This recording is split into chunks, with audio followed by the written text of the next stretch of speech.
One now to a Fox 61 exclusive. People across the state working to help people battling addiction, especially we're seeing during the pandemic. Yeah, some may be hesitant to seek help because of the stigma of addiction. However, one man who sought help ended up getting his life saved by the help of some really quick thinking. Margaux Farrell joining us now with that story. Margaux.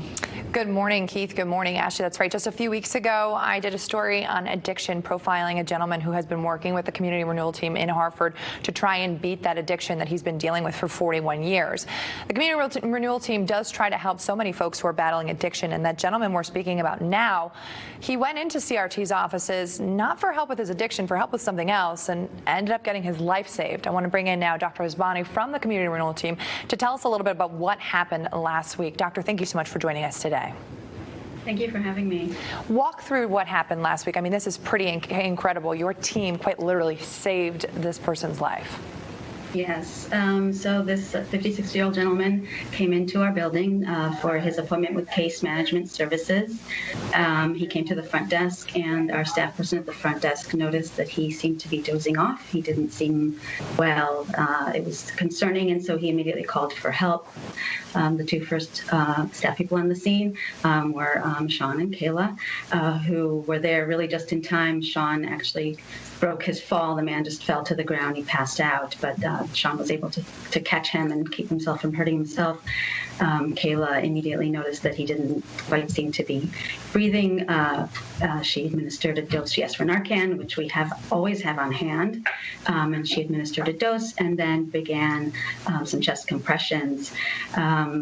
By the time I arrived, Janet Rodriguez and I, she's the director of operations here, arrived soon after. And by the time I arrived, I checked his vitals. I noticed that the NARCAN had done what it needs to do a little bit, so far as he was breathing, although not very well at all.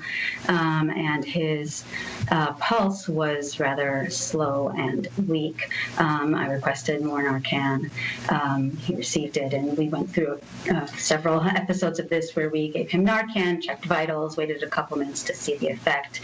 He did improve. His pulse got quicker. His breathing got better. By the time EMS arrived, he was more awake. He was able to answer their questions, give them his name, tell them that he did indeed take something, thanks to NARCAN and the quick thinking of my entire team, he was able to, with assistance of the EMTs, walk out of our building and into the ambulance to get to the hospital. Pretty incredible there. That man's still alive today, and obviously we're all hoping that he will enroll in treatment and get through that addiction, which we know impacts so many people. But Dr. Ozbani, one thing I wanted to mention is that when I learned about this story, I found out, I was pretty surprised that the way an overdose looks, it's not necessarily what you may think. I know for me, I pictured somebody dropping to the ground, passing out, all these things that we maybe think of when we see TV and movies. But there are really a wide range of symptoms that you should be aware of if someone's overdosing. Can you just let the folks know at home, what should they be mindful of? What's an indication of someone potentially having an overdose? So typically somebody who has taken too much of an opioid, heroin, morphine, fentanyl, will have very pinpoint pupils. The pupils will be constricted. They may have cold, clammy skin. Their muscles will be weak. They will seem to nod off and then wake up and nod off and wake up. If there is a lot of an opioid on board, the opioid will decrease their breathing, and they will eventually stop breathing. They will then pass out, and they will fall to the ground. Their lips may turn blue, fingernails may turn blue, or in darker-skinned individuals, they'll turn more ashen or gray. And if there may be some breathing, but it may sound more like snoring, or it may sound like gasps.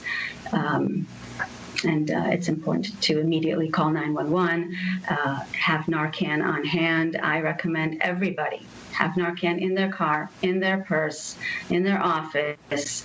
This is an epidemic, and NARCAN saves lives, and it did that day in our clinic.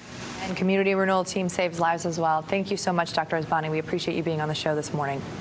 Thank you for having me. All right, and I did speak with other folks at the Community Renewal Team who did tell me that if you're interested in getting NARCAN, having one in your car, maybe in your purse or your bag, you can go to the Community Renewal Team. They do have extras available, or any doctor is able to prescribe it to you as well. Ashley, Keith, back to you. All right, Margaux, thank you.